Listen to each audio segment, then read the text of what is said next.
Bonjour, aujourd'hui je reviens avec une petite vidéo pour vous montrer le Daily December une fois terminé. Je vous avais montré une petite vidéo de la présentation du kit proposé par Swillcard pour réaliser un Daily December pour cette année 2013. Vous avez pu suivre donc sur mon blog la réalisation de cet album page par page et donc je souhaitais vous montrer avec une petite vidéo le résultat final, ce que ça pouvait donner donc une fois le mini terminé. Donc vous pouvez le constater, c'est un mini quand même très volumineux. Le kit permettait vraiment des choses très intéressantes. Donc moi j'ai scrappé en fait tout le mois de décembre, du 1er décembre jusqu'à Noël. Donc le mini s'arrête le 25 décembre. On va revenir donc sur cet album avec tout d'abord la couverture. Vous retrouvez donc la fameuse petite pochette avec les petits sequins et les petits grelots. Ensuite, vous avez la fameuse page napperon qui, vous vous souvenez, avait été doublée pour cacher en fait la première photo que je souhaitais mettre dans l'album. Donc là, vous voyez que je n'ai pas hésité à utiliser de la mousse 3D pour donner du volume aux étiquettes. Donc le principe de cet album était de le faire vraiment déstructuré, donc avec des pages de taille et de formes différentes.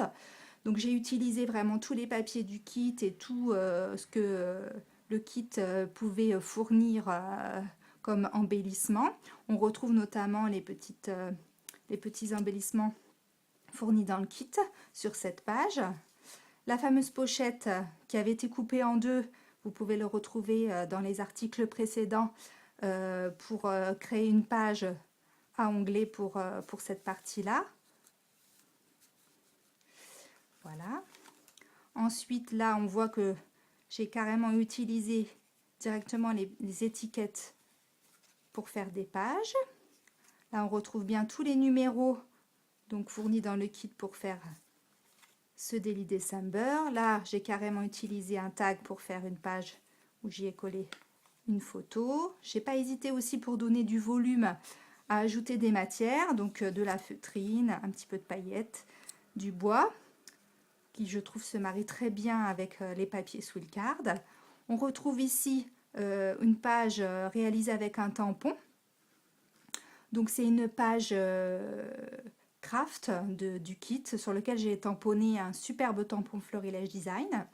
Donc voilà, ça me sert carrément de page, je veux dire ça se suffit à lui-même. Là on retrouve les embellissements fournis dans le kit comme ce superbe trombone en plastique rouge. Voilà. La deuxième partie de la pochette où il y avait la liste des cadeaux de Noël. Là encore une fois une simple étiquette décorée. Vous voyez, ça donne pas mal de dynamisme. Là j'ai carrément utilisé la petite pochette fournie dans le kit dans lequel étaient rangés les petits embellissements. Voilà, je m'en suis servi comme page d'album. Là une page un petit peu plus grande. Encore un petit tag, avec cette fois une page en prix-plaque, elle aussi fournie dans le kit. Là, on retrouve encore une petite page.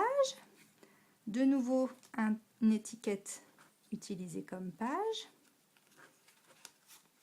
Là, une page un petit peu plus grande pour la présentation du sapin. Là, une étiquette prix-plaque utilisée comme page.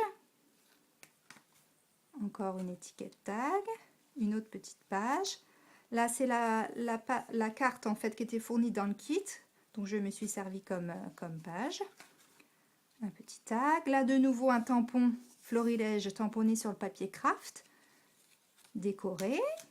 Les petites boules du sapin.